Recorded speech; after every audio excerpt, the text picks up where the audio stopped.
Social media criticism, debate, and controversy. Criticism on social media range from criticisms of the ease of use of specific platforms and their capabilities, disparity of information available, issues with trustworthiness, and reliability of information presented, the impact of social media use on an individual's concentration, ownership of media content, and the meaning of interaction created by social media. Although some social media platforms such as servers in the decentralized Fediverse offer users the opportunity to cross-post between independently run servers using a standard protocol such as ActivityPub. The dominant social network platforms have been criticized for poor interoperability between platforms, which lead to the creation of information silos with isolated pockets of data contained in one social media platform. However, it is also argued that social media has positive effects such as allowing the democratization of the internet while also allowing individuals to advertise themselves and form friendships. Have noted that the term social cannot count for technological features of a platform alone. Hence, the level of sociability should be determined by the actual performance of its user. There have been a dramatic decrease in face-to-face interaction as more social media platforms have been introduced with the threat of cyberbullying and online sexual predators, including groomers, being more prevalent. Social media may expose children to images of alcohol, tobacco, and sexual behaviors. In regards to cyberbullying, it have been proven that individuals who have no experience with cyberbullying often have a better well-being than individuals who have been bullied online.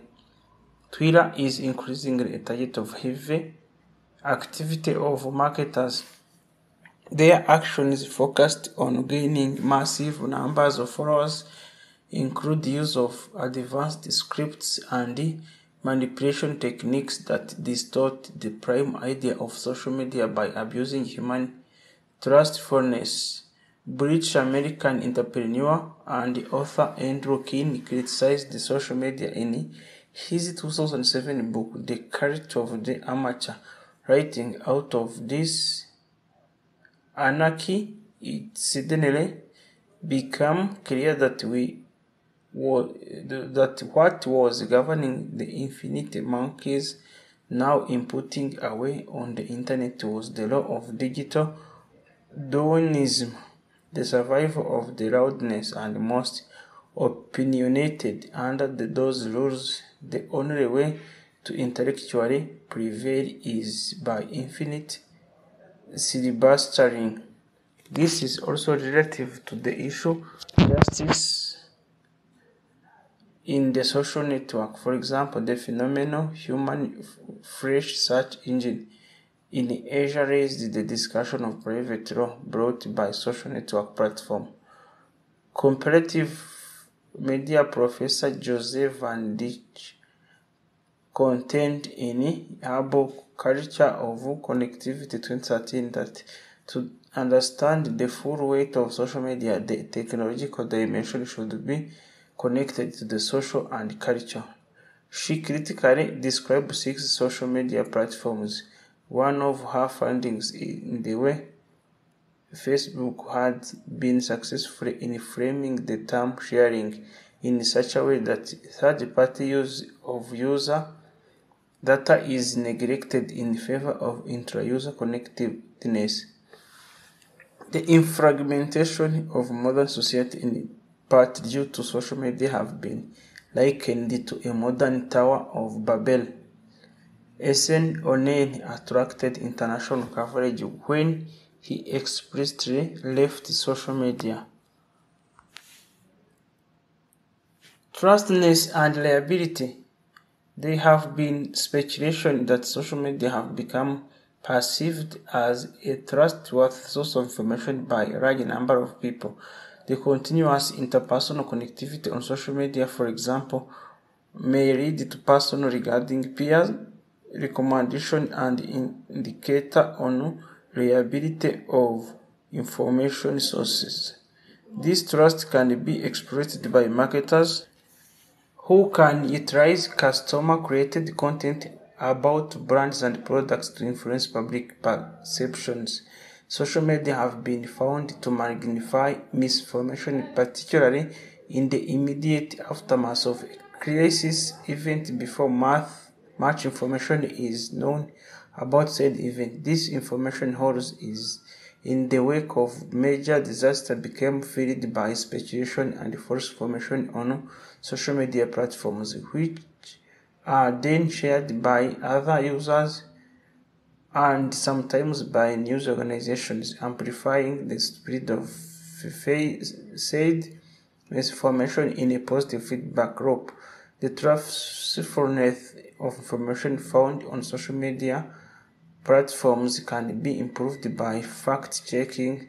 Some social media have started to employ this. Evgen Morozov, a 2009-2010 Yahoo fellow at Georgetown University, contended that information uploaded to Twitter may have a little relevance to the mass of people who do not use Twitter. In an article for the magazine Dissent titled Iran Downside to the Twitter Revolution, Morozov wrote, It's very designed. Twitter only adds to the noise. It's simply impossible to pack much context into its 140 characters. All other biases are present as well. In a country like Iran, it's mostly pro-Western, technology-friendly and iPod-carrying young people who are the nature and the most frequent user of Twitter. They are a tiny and most important extreme and typical segment of the Iranian population. The number of Twitter users in Iran, a country of more than 70 million people, was estimated at less than 20,000 before the protest. Professor Matthew of Barts College cast doubt on the conventional wisdom that social media are open and participatory.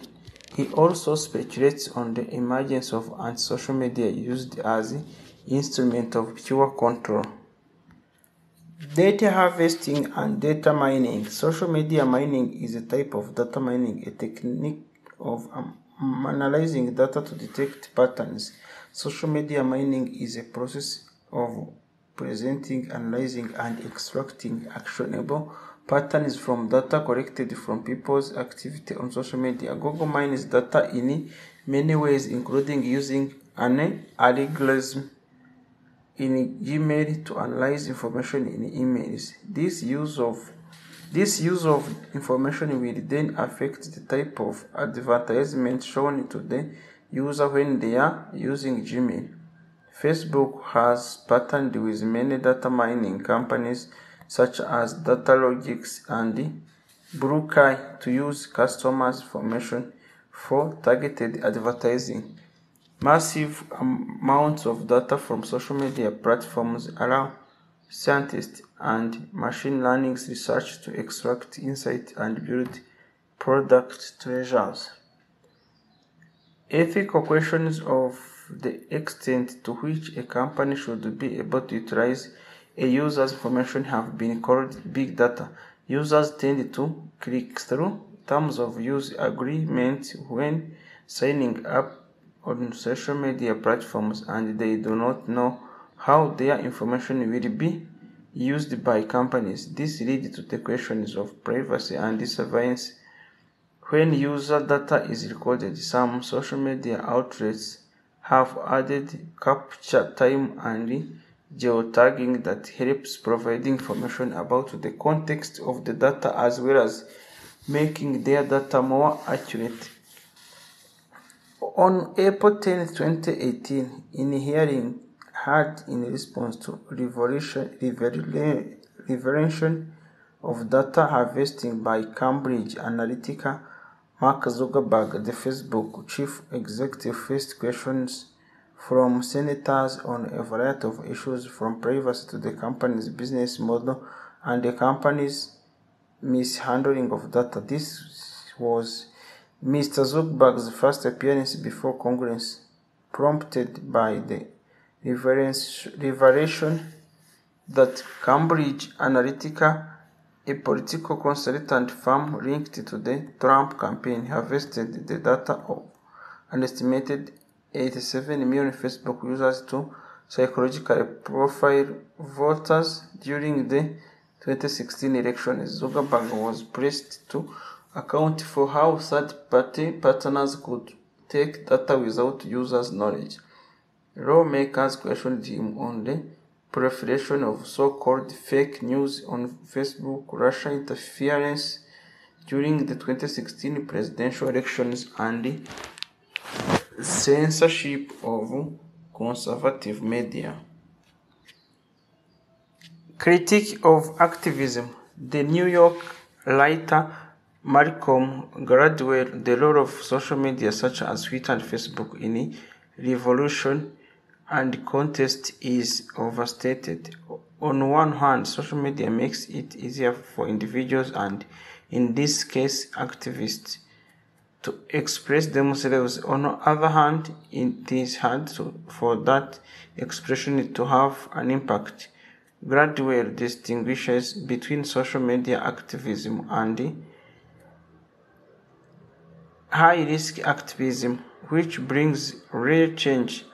Activism, and especially high-risk activism, involves strong tie relationship, hierarchies, coordination, motivation, exposing oneself to high risk, making sacrifices. Gladwell discusses that social media are built around weak tie and have argued that social networks are effective at increasing participation by listening to level of motivation that participation requires. According to him, Facebook activism succeeds not by motivating people to make a real sacrifice, but by motivating them to do the things that people do when they are not motivated enough to make a real sacrifice. Despite Gladwell's theory in the study Perceptions of Social Media for Politics, testing the scarcitivism hypothesis, Kwak and colleagues 2018 conducted a survey which found that people who are politically expressed on social media are also more likely to participate in offline political activities. Thank you and see you in the upcoming video.